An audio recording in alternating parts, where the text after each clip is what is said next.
Tonight, one of the most popular soccer players in the world makes an appearance on the pitch right here in our own backyard. One and only Lionel Messi. Reports there is Messi fever in New Jersey right now. Fox Media anchors take it to another level, bringing a literal goat into their studio. Are you serious, guys? Best show ever. I got the goat coming on. No way, you got Messi. Nah.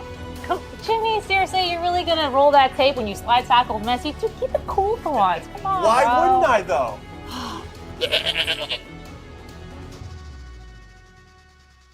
Huh. I thought he'd be a little taller. Just 24 hours after fans packed his hotel room with cake and birthday wishes, the Argentine star stepped onto the MetLife Stadium field as a freshly minted 37-year-old. But nothing else had changed about the 8-time Ballon d'Or winner. After a grueling match, Argentina finally got their gift.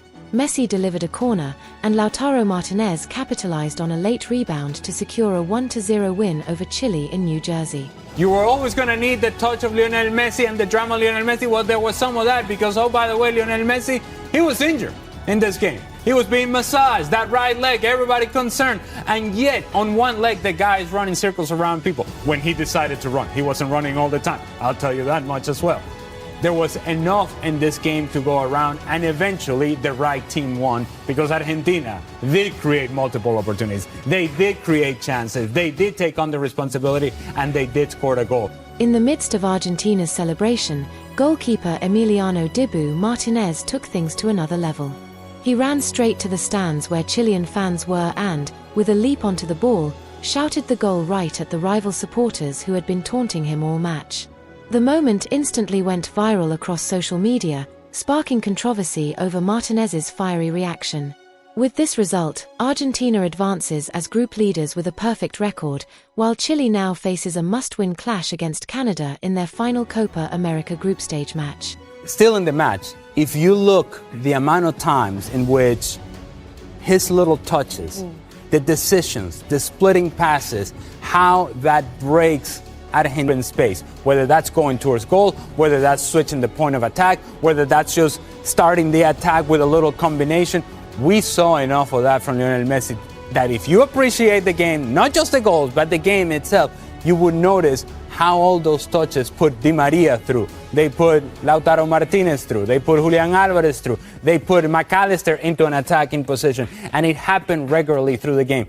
You see the quality of touches and splitting passes, and that's still there. That's not going away.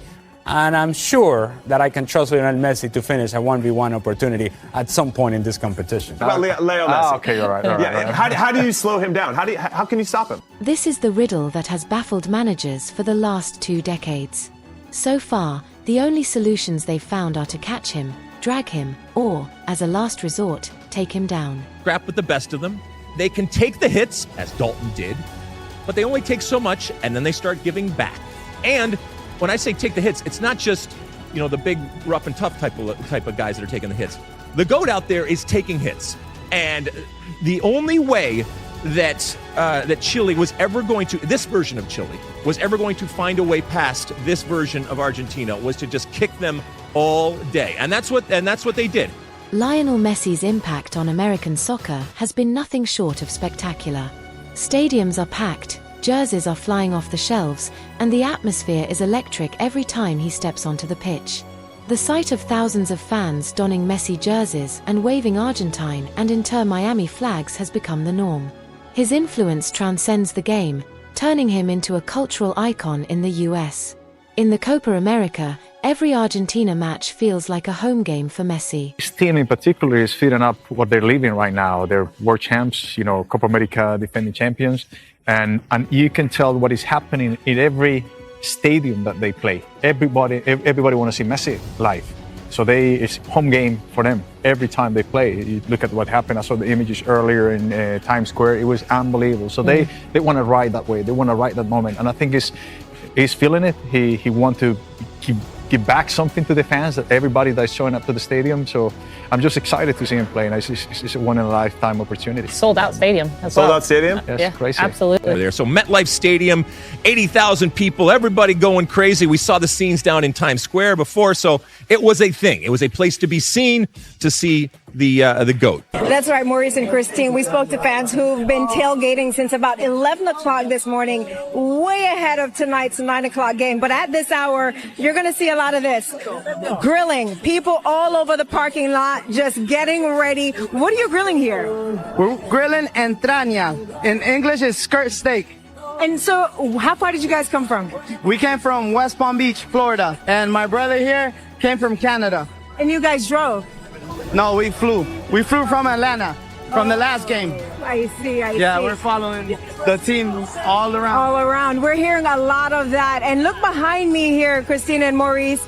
People are celebrating. At this hour, it's literally a party in the parking lot. Do something, Melly.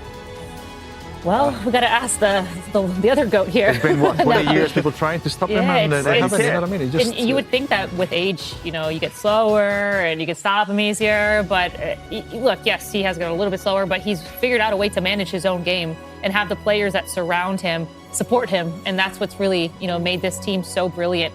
He's got Rodrigo de Paul always on his back, you know, helping him, whether it's defensively, offensively. So I feel just the way that Scaloni just positioned the players around him really just benefited the growth of this Argentinian side. And we're going to see today, though, like what Wes said, what they're really made of, and also what this goat is made of, because that goat right here on the side just doesn't stop moving. It doesn't stop moving. The goat's really similar to the goat. It wasn't expected to see that goal in the final minutes, Argentina coach Lionel Scaloni admitted humbly after the match. But we always keep attacking. That was, in many ways, the story of the game. The early moments of the first half were a cagey affair, exactly what you'd expect from two nations that have twice clashed in Copa America finals. In the last two tournaments he's played, 7 goals in the World Cup, 4 in the last Copa America. By the way, they won both of those tournaments. 5 of the last 7 international tournaments that Argentina has played, they made it to the final. He's the most dominant player I've ever seen at the international level, not only because what he can do in front of the goal, but how he can orchestrate and see and facilitate what's coming next. It's ridiculous. He's 37 years old. You know what I was doing at 37 years old? I was here next to you. To the fact that this guy's... Hey, you ought to make better decisions with your life. That's true. That's true. But the fact that at this level, 37 years old, he can still play at this level physically. Say whatever you want about Major League Soccer, but it's a physically demanding league. And he makes some of those players look like ragdolls physically. It's one of the greatest footballers, if not the greatest I've ever seen. Gente chilena, ¿qué piensan de Lionel Messi? El mejor, o sea, sabemos que el mejor del planeta, sí. Pero también sabemos que humano. El otro día se equivocó, sí. Los goles que él usualmente hace tan fácil se le fueron, pero eso no demuestra también que él puede equivocarse, sí. Que es un humano. Todos le llaman el extraterrestre, así que sí. Yo creo que va a ser un partido de mucha chispa, de mucho... Sí.